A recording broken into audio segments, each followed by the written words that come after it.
치료를 한방에서 치료를 받아야 되나 걱정이 되기도 하죠. 한약 절대 안 돼. 아예 먹지 마. 뭐 이러기도 하시잖아요. 많은 환자분들이 거기에서 혼란을 느껴요. 제가 그것에 대해서 설명을 드리겠습니다. 안녕하세요. 한의사 정지인입니다. 한의원에서 진료를 하다 보면 요즘에 백신을 맞고 부작용이 생겼어요 라고 하면서 내원하시는 환자분들이 꽤 있습니다. 주된 부작용으로는 갑상선 질환이나 여성의 이제 자궁 질환, 주로 하열이나 생리 과다가 좀 많이 오시는데요. 그 중에서 오늘은 갑상선 기능 항진증으로 내원하신 환자분에 대해서 제가 설명을 드리겠습니다. 이제 들어보시고 정말 좋았다, 도움이 된다라고 생각하신다면 구독, 좋아요 눌러주시기 바랍니다. 70대 여자분이셨는데요. 작년 7월에 백신 접종을 받으셨어요. 그 이후부터 조금 이제 심장도 두근거리고 뭔가 이상하다라는 느낌을 받으셨는데 2차 접종을 받고 나니까 굉장히 심장이 이제 빨리 뛰는 거예요. 그런 다음에 한쪽 눈이 붓기 시작했어요. 그리고 이제 전체적으로 전형적인 갑상선 항진 증상이죠. 열이 나고 땀이 나고 손이 축축하고 이런 증상들이 동반이 되셨죠. 가장 여기서 이제 위험한 것들이 눈의 증상과 심장의 증상이에요.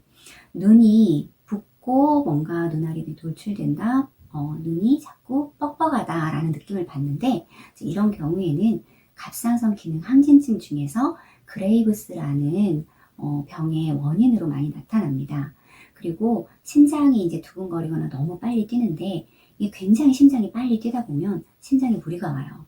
그래서 심장이 근육이 약화가 되니까 빨리 뛰다가 갑자기 툭 멈추고 또 빨리 뛰다가 툭 멈추고 하는 부정맥 증상, 심방 세동 증상이라고 하는데, 이런 증상이 나타나실 수가 있는 거죠. 이런 안구 증상과 심장의 증상은 완전히 갑상선 항진증이 치료가 되고 정상이 되어도 후유증으로 남아요. 그래서 그 상태가 아주 정상으로 돌아가지 않을 가능성도 있습니다. 이 환자분은 병원에서 검사를 했는데 아직은 호르몬 수치가 정상이에요. 그리고 TSH만 굉장히 낮은 상태. 그러니까 앞으로 갑상선 기능 항진증이 진행이 되겠구나 라고 생각하시는 초기 상태에서 내원하셨습니다. 본인이 굉장히 예민하시고 체력도 약하신 편이어서 증상이 굉장히 심하게 느껴지시는 편이셨는데요. 가만히 있어도 심장이 뛰는 소리가 들릴 정도, 그리고 눈이 자꾸 뻑뻑하니까 굉장히 불안감이 많이 있으셨어요. 저희 이제 한의원에 오셔서 일단 제가 눈의 붓기를 가라앉히는 치료와 그 다음에 위와 이제 장의 상태, 그리고 심장을 안정시키는 한약을 처방을 했습니다. 그래서 한 2주 정도 처방을 해서 증상 자체가 아예 없어지진 않았지만 심해지지 않고 뭔가 안정이 많이 되고 눈이 부은 것도 많이 가라앉는 상태가 되셔서 이제 종합병원에 가셔서 검사를 받고 오셨어요. 그런데 이제 병명이 그레이브스 병, 제가 이제 말씀드린 대로 그레이브스 병으로 인한 염증 상태가 이제 많이 보이고 갑상선 수치는 조금 올라가서 정상에서 약간 올라간 상태. 그런데도 그렇게 심하게 증상이 악화가 되진 않았죠.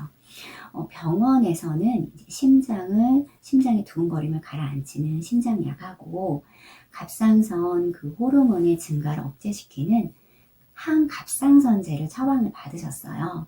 그래서 이제 그거를 복용하고 계시는데, 이게 처음에 항갑상선제를 복용한다고 먹자마자 바로 모든 게 깨끗, 전혀 아무렇지 않아, 이렇게 되지를 않아요.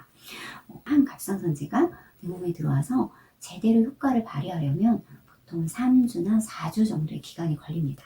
그 이유는 갑자기 너무 갑상선 호르몬제를 억제시키는 약을 먹어버리면 그대로 저하가 와버려요. 저하가 와버리면 이것도 또한 굉장한 문제를 일으키기 때문에 천천히 조금씩 호르몬제를 줄여간다. 그다음에 두 번째는 이미 내 혈액 안에 너무 많은 갑상선 호르몬제가 남아있기 때문에 얘네들이 사용되는 동안은 항진 증상이 지속이 되게 되는 거예요.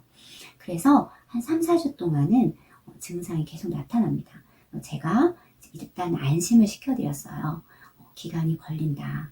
그리고 한약이 증상을 많이 다운시키고 있기 때문에 걱정 안 하셔도 된다. 근데 이럴 때 치료를 양방에서의 치료를 받아야 되나, 내가 한방에서 치료를 받아야 되나, 좀 걱정이 되기도 하죠. 의사 선생님들은 한약 절대 안 돼, 아예 먹지 마, 이러기도 하시잖아요. 그래서 많은 환자분들이 거기에서 혼란을 느껴요. 제가 그것에 대해서 설명을 드리겠습니다. 일단은 갑상선 기능 항진증이 초기에 시작이 되면 한 6개월, 7개월간은 전혀 호르몬 자체가 위험의 정도를 가지 않아요. 내가 증상을 느끼고 너무 불편하고 힘든 건 느끼지만 호르몬 상태가 정상이기 때문에 병원에서 해줄 수 있는 게 없습니다. 저희 한의원에서는 어떻게 하냐, 증상을 다운시키는 거죠. 그래서 부어있는 갑상선을 안정을 시켜서 염증 정도를 가라앉히고, 지금 현재 있는 나의 갑상선 항진의 상태, 그 중에 대표적인 게 피로도 있어요. 너무 피곤하고 불안하고 초조하고 정신적으로 힘들고 이런 증상을 치료하면서 전체적으로 갑상선에 부작용이 생기지 않도록 호전시키는 치료를 하게 됩니다.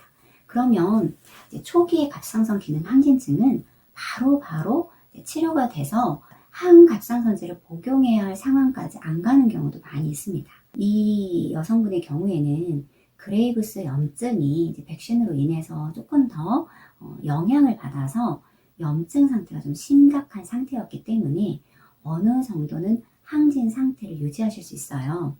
이렇게 갑상선 항진이 좀 크다라고 생각이 되면 항갑상선제를 복용하게 되는데요. 이 항갑상선제는 무슨 역할을 하는 거냐? 내 갑상선에 그 호르몬이 만들어가는 그 과정 있죠. 그 과정들을 차단시키는 거예요. 그래서 호르몬제가 만들어지지 않도록 억제시키는 역할을 해요. 그래서 이 항갑상선제는 보통 1년, 2년 이런 식으로 복용을 하게 되는 거예요. 아, 이 항갑상선제 그렇게 1년, 2년 먹어도 괜찮을까? 또 그것이 걱정이 되죠. 항갑상선제는 반드시 먹어야 하긴 하지만 좀 예민하신 분들, 또 조금 체력이 안 좋으신 분들한테는 약간의 부작용이 있습니다.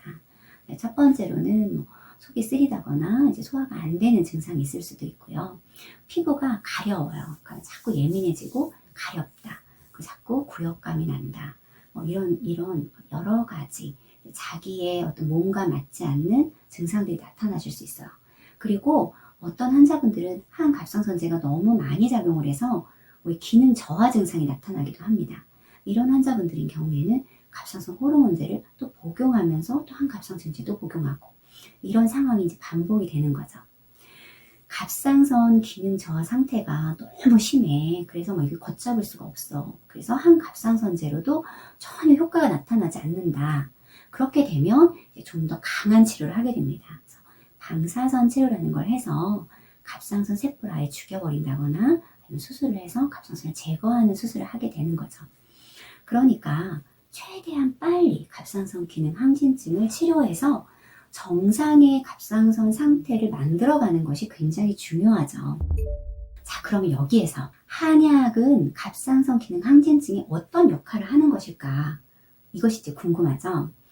한약이 항갑상선제처럼 드라마틱하게 갑상선 호르몬을 억제시키지 못해요. 그래서 정말 걷잡을 수 없이 막 일어나고 있는 갑상선 호르몬을 확 줄여주지는 못해요. 그리고 막 뛰는 심장, 막 너무너무 심하게 뛰는 심장을 어느 정도 호전을 시키지만 아예 멈추게 할 수는 없습니다. 그래서 긴급한 상황, 아, 이건 위급 상황이야, 후유증이 남을 수도 있어, 이런 상황인 경우에는 바로 병원에서 치료를 받으셔서 항갑상선제를 복용을 하셔야 합니다. 그런데 항갑상선제를 복용하지 않아도 되는 상태이거나 항갑상선제로 인한 부작용, 항갑상선제로 효과가 없는 경우에는 한약을 병행하시는 것이 좋아요. 왜냐면 내가 갑상선이 이렇게 과열이 되는 데는 또 이유가 있잖아요. 첫 번째로는 나에게 뭔가 이걸 유발하는 요인이 있었다. 아니면 주변에 상황이 있었다. 내 몸 상태가 정말 너무 안 좋다. 이런 상황들을 한약이 억제시킬 수가 있어요. 그래서 내 몸의 상태를 호전을 시킨다는 거. 두 번째는 갑상선 항진증으로 나타나는 여러 증상 중에 항갑상선제하는 배치되는 증상들도 있어요. 예를 들면 살이 안 쪄야 되는데 오히려 살이 더 찐다거나 설사를 해야 된다는데 변비가 생긴다거나 나는 너무 피곤하고 막 힘들어서 아무것도 할 수 없다거나 몸이 너무 붓는다거나 이런 것들은 전형적인 갑상선 기능 항진증과는 배치되는 증상들이에요. 그래서 이런 증상들을 한약을 통해서 더불어 치료를 하게 되면 제대로 항갑상선제가 효과를 발휘할 수 있고 빠른 속도로 항갑상지질을 끊을 수 있는 상황이 될 수 있다는 겁니다. 그래서 제가 이제 많은 환자들을 통해서 한약을 처방을 해보면 한약 처방을 병행했을 때 좀 더 호전 효과가 빠르고 항갑상선제를 끊게 되는 경우가 더 많이 생긴다는 거예요. 그리고 심각하게 수술을 한다거나 아니면 방사선 치료를 해야 되는 상황을 막을 수 있어요. 갑상선 기능 항진증에 대한 이야기를 잘 들어보시고 내가 요즘에 이상하게 덥고 땀이 나고 손바닥이 축축하고 그리고 심장이 너무 빨리 뛰어 얼굴이 막 붉어지네. 근데 좀 눈도 붓는 것 같아. 그렇다면 병원에 가셔서 나의 갑상선은 안전한가? 현재 내가 갑상선 기능 항진은 아닌가를 한번 살펴보셔야 돼요. 그런 다음에 이제 적절한 치료를 받게 된다면 물론 나의 이제 생활에서의 변화도 있어야겠죠. 이제 병행을 하신다면 굉장히 빠르게 완치가 될 수 있습니다.